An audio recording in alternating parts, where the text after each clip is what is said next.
trade unionists, we're environmentalists, we're peace activists, we're campaigners for social justice, for equality and human rights. We're students, we're families, we're children, and we're grandparents, and all of us are united to survive.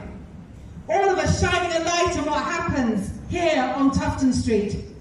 Groups like the Global Warming Policy Foundation are nothing more than fronts for climate-wrecking fossil fuel companies. Their fingerprints are all over government policy.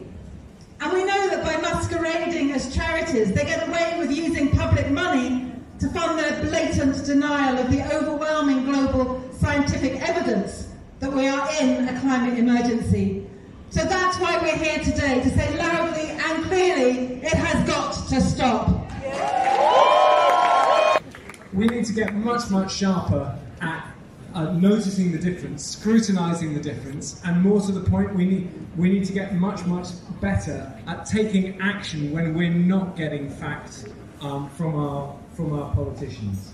I'm so pleased to be here, and I really take my hats off to everybody in MP Watch, and particularly in the Steve Baker Watch. I was born and brought up in India. My family lives in Delhi, and it's 45 degrees in Delhi right now.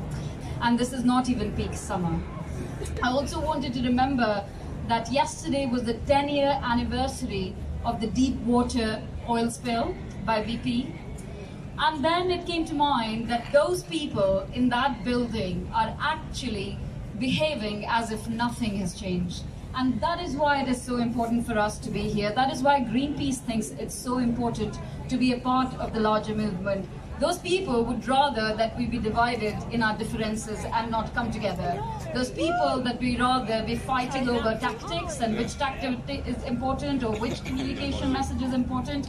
And I think the reason why this moment here and this gathering here is so important is because we have to put those differences aside. We are all on the same side. We want the same things.